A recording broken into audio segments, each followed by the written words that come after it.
Hi, welcome to class. We're the only two right now, but the other ones will show up eventually, right? I hate my life. I hate my life. And Professor Sunreis Productions! Hello class, Professor Sunreis here. I know, it has been a while, but the boy was cooking up some spicy things in the lab for the German Open. Sadly, I couldn't attend because I didn't have a ticket. Oh no, they didn't answer me. I had the ticket of a friend of mine. I wanted to take that over.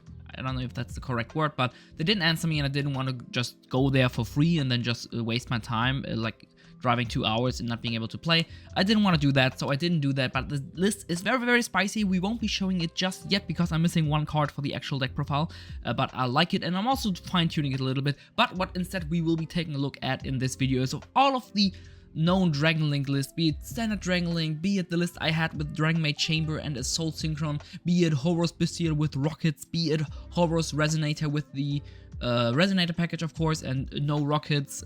All of those lists, you're gonna take a look at the math, take a look at the most important aspects, starters, extenders, non-engine, just take a look at some quirks they have, like what their strengths, what their weaknesses are, what non-engine they're good into, what, like all of the quirks they have, and then just give you an overview of all of those things, and then you can make the best decision of what Dragon Link / Bystial version you want to play this format, because the format is super wide and I think you will just have to take a look and see what is the best Bystial list just as a core strength, what plays the best just in a vacuum and is the strongest by itself, because the format is so wide, it's super hard to like make it gouge. Yeah, okay, Rocket Engine is really good against Rescue Ace, but Rescue Ace is like 10% of the format, so it's not really gonna matter. Let's not waste too much time anymore, and as always, don't forget to seal pass on the subscribe button, leave some feedback down below, and let's get right into the video. So let's take a look at the best Dragon Link version for 2024 format.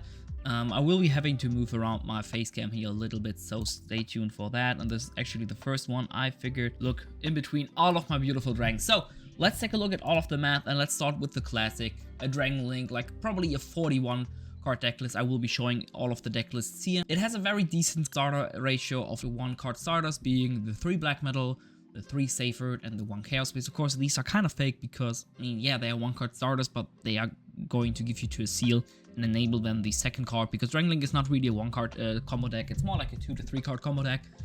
So take that with a grain of salt. This is also why I don't think this is so important, and I much rather focus on the way to play ratio, which is at an 89% chance. By the way, I won't be going over the going second chance because like they're self-explanatory and not as important in my opinion.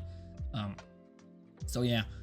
They are really good and the same as an extender, so having like roughly a 90% chance of seeing a way to play / an extender is really helpful and helps the deck play through a lot, and also have just the high consistency to be able to play, especially if you compare to the other ratios you will see where this deck shines. It has a 49% chance of seeing a brick. For bricks I counted everything which you basically don't want to draw: a regained, a boot sector, stuff like that, which you will get way more value of if you don't draw it. Ravine can be a little iffy, so it's hard to tell, but just you know it. If you play Dragon Link, you know what the bricks are. And then the non-engine being the highest out of all of them with a 77% chance, and going second in 83, which is really huge. And the next thing, which probably compares best to classic Dragon Link, is Chamber Assault Dragon Link, because it basically has like the same approach, right? You just swap out the black metals for the chamber package, and then you go from there, right? You put at the Assault Synchron because it plays so well with level 4s, and you have a similar amount of 1 card starters just because you play a 42 card, it's just slightly lower. And then you have an equal amount of ways to play / extenders, basically. A little less ways to play, but more extenders because of the Assault Synchrons. They really help, especially with all of the normal summons. But the biggest problem, in my opinion, comes here with the 55% chance to see a brick. This is the highest out of all of them, which is huge. And then the non-engine of 67% chance.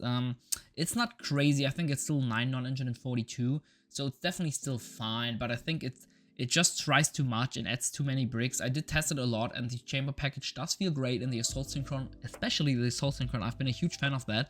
That might be a little spoiler for the upcoming deck profile. But yeah, I think it tries too much, and the value you have of the chamber package and especially the assault package, I think is probably should be used in a different list. But it's still very fun to play, and we will go over it later, but I still think this has some potential. Then next thing, the Horus Rocket version, which I have been playing the most in the last, especially last format, and I really liked it. It has the best 1-card starters, it has the most of them, it has the most ways to play and the most extenders, so this is by far the most consistent version, even though you do have the bricks, because just having, you can always use just one discard, especially with Horus Rocket. If you go for the Ravine or for the Horus cards, we will always be needing one discard anyway, so the brick don't really matter unless you're going second. Then yeah, you have game 1, you have 61% chance to see bricks, but of course you will side out lots of them going second anyways, so it's not that crazy, and I had the most consistent playability with this, and of course the most gas as well, so just from a gas standpoint, this feels the best for me. And then the non-engine, we have a 54% chance. This is by far the biggest downside of the deck, not being able to play a lot of non-engine main deck. If you are in a combo format where Bystials don't really do a lot against the deck, so think about Infernoble, it's really hard against that. Against stuff like Vanadium, where Bystials are still somewhat disruption a lot of times, the deck is still fine, and against everything else you can gas through a lot, so it's not that big of a deal. We have seen a lot of decks, be it the Joshua Schmidt Bystial runic list, just win a YCS with playing 3 Ash in the main deck. So I think playing 6 non-engine in the main and then opposed side going to like 11-ish most of the time in most matchups, especially in those where it matters the most, is definitely fine in my opinion. Then the last version, Horus Resonator. I've been on and off on this list, but I think the math just shows it that yeah, you have a decent amount of 1-card starters, but the problem is just the way to play is just way too low. And a lot of lists, at least in my opinion, if you added the Almirage in there, yeah, you can extend, like you can get way more ways to play because you can normal summon Resonator and then go into Almirage. But the problem is the deck is inherently kinda control-y, so you always want to end on a seal, and then the Almirage just is really annoying in there, and you don't have enough sealing to make use of like SP Baron Pass. You just don't have the ways to do that consistently, so I didn't really like it. I played a version with the Dragon Ravine, and then you had 2 little non-engine, and the Resonators just always bricked you, so I didn't really like it, but it's still a very potent deck, and especially if Bystials are very good in the format, these are, like, this version is very clean and can definitely compete with the classic Dragon Link in my opinion, because like brick-wise and non-engine wise, it's similar, it's not as good, but just because it has more 1-card starters and it can play somewhat more with that is very welcome. Let's take a look at some quirks the deck still have, so you can make a more educated guess of what you want to play. So in classic Dragon Link, you have the most non-engine, so that's really good, but it's also super normal summon reliant, and it has the biggest weakness to like all of the books. So if books are being played a lot, classic Dragon Link just suffers the most against that, because normal summon Black Metal, normal summon Seyfried getting booked, basically the only extender you have is quick launch there. Compare that to Horus Rocket, sorry for the formatting, where you have not only a quick launch but also the Mseti and a King Sarcophagus, so you basically have 7 or 8 extenders afterward, and it just feels way better. But you have the most extra deck space, so you can play stuff like Typhoon, which is really helpful of course, and it's the best into super combo format because we have the most non-engine. You can realistically play 9 hand traps in this very easily, probably even 10 or 11, and still stay at the mass which we had there, so that's really good. We also talked about Horus Rockets, and it has the most starters and the most extended, so it is the most consistent, but you have to take into consideration Horus can just whiff.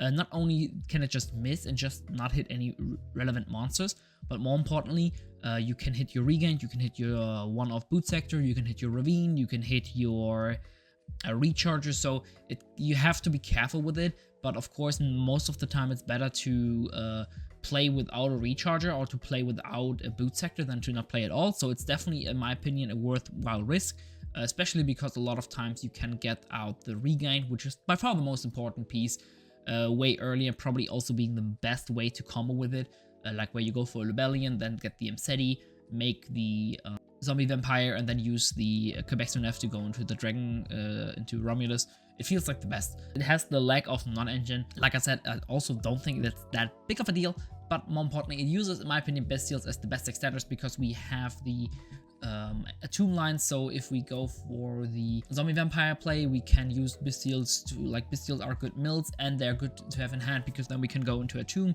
and afterwards we have full combo. So that's really good. It's a little tight on the extra deck, so you don't really have the space for like stuff like the second seal, stuff like the typhoon, but I think it was fine. Like I said, I played this a lot and I had a lot of fun and a lot of good success with this list for sure. Then we take a look at Chamber Assault, and Chamber Package feels really good if you don't draw the Hospitality, because normal summoning it can open up so many tools. If you play it into a draw, you can just add the Tidying, and then like you have a disruption already there. Just extend a little bit, make Seal Tidying. It's really good against draw, right? So that feels really good. Assault opens up a lot of unique lines, which are heavily underestimated because the card is inherently a little bricky, but it feels so great once it actually is alive. It plays the best into draw because Assault Synchron and Quick Launch are so good into that. So if you have a normal summon, a Bystial, and plus either Assault Synchron or a Quick Launch, you are in a very good spot, even if you get rolled. It can't use its full potential. What I mean with that is, if you want to play around a nip, you cannot really use the Assault Synchron lines to where you want it to, because you want to have the Assault Synchron as a protection for when you get nipped, so that you can resummon the Dissipator.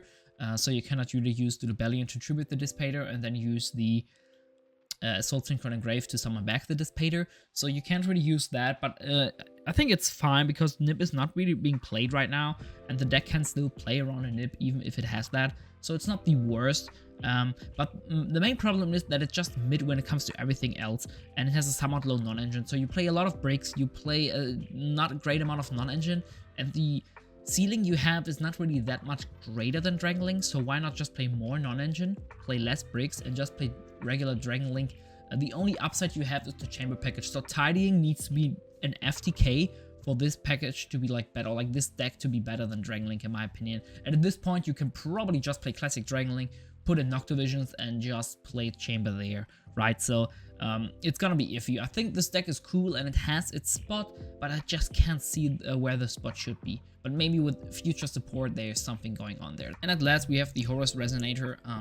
Quickly have to move my camera here. So the Resonators can brick. You've all been there where you don't really have ways to enable them. They don't really combo with any of the normal summons. They don't really combo with a Bystial by themselves. They basically need the Horus cards to be alive, and then they're really great, right? But without them, they seem somewhat bad. Speaking about that, somewhat reliant on the Horus to hit, because you need just so many things to move around. You need your Horus cards, you need your Bystials, you need your Resonator, and you want your normal summon. You don't need the normal summon, but you need 3 of those things, and Horus has to be one of them. So it feels a little awkward at times, but it definitely can be worked around. It is the most reliant on Bystials to be alive in the format, because going second, you basically rely on Bystial beatdown and nothing else, because there's really no point of playing the Horus cards going second in this list, because yeah, you need them, but at some point when the Bystials are alive going second, you can unbrick the Resonators with those, right? So you then just don't need the Horus cards anymore because they're so fragile going second. So if the Bystials aren't alive, which luckily Bystials always have been very good in the last few formats, ever since Kashtira format, and even in Kashtira format, Bystials were really solid in my opinion. It just, you need them to be alive. So in the future, if we are in a format which we might be going into because of all of the fire decks coming up, yeah, of course they all play Diabellstar, so Bystials is always going to be alive against that, but at some point if Bystials aren't alive, this deck is gonna be struggling hard. On a similar note, if you don't play Rockets, you really think Rockets are the best thing you could ever play, but if you play Rockets, then you're like, oh my god, it breaks me so much, I can't even do this anymore. But I think realistically, if you compare playing no Rockets to playing Rockets, I think you rather want to play Rockets just because they're so good at going second. They help you push through so many boards. Quick Launch is an insane card still, no doubt about it. It's one of the best cards Wrangling has because it just extends, it fixes the weakness of the normal summon reliance. It's really good going second. It helps you dodge targeting effects, which is super relevant right now with Rescue Ace. Overall, not playing Rockets is a downside, especially going second, where the lack of gas is really shown. So definitely a downside in my opinion. And overall, it has the least amount of starters, and with that I meant, of course, the ways to play. Yeah, like I said, you can play the Army Rush and put Resonator as a starter, but then you normal summon Resonator. link it off, Army Rush, search Crimson Gaia, get another Resonator, then use one Bystial, and then you have a Synchro 10 play. And that's about it. So it's not really the craziest play. Of course, you can make the deck work somehow. And like I said, I am cooking something up, and surprise, surprise, it's gonna focus mainly on something like this here. Super excited to show you guys the deck list because it has been performing so well in my testing. If I didn't get absolutely sacked, but I think I did find the perfect protection from being absolutely sacked, and by that I mean I'm sacking my opponents. But anyways, I don't want to speak too much about it. Like I said, I just need a few cards to arrive, and then we will be able to showcase the deck profile, so I'm super excited for that. Anyways, but I think for that it has been everything which I wanted to showcase you guys. Like I said, in the conclusion, I think if you want to play Dragon Link right now, it's either one of those. If you don't have the Horus cards, don't care. Just play classic Dragon Link, put a shit ton of non-engine in it, and call it a day. It's still a super strong deck, but in my opinion, I think Horus Rocket has the slight edge, at least in the beginning of the format, where we don't really want to, where we don't really know what non-engine to play. We cannot go bad with Horus Rocket, right? Because if we play the perfect 12, or 20, I guess, non-engine cards, main and side, and we have the perfect call for the format, it's really good. Classic Dragon Link is probably better than if all of your non-engine is always alive and is always performing peak performance, right? But realistically, the format is so wide, your non-engine is never gonna be perfect, and you're always gonna have odd cards in the side deck or in the main deck, which they just brick you and you never put them in, and they don't really feel great. This is way more realistic, especially this early in the format and this wide of a format. I mean, take a look at German Open. Holy fucking shit, there's everything. And I think Horus Rocket is just a little stronger than that. But like I said, without further ado, class is dismissed. You guys are free to leave. Professor Sunreis out. Peace.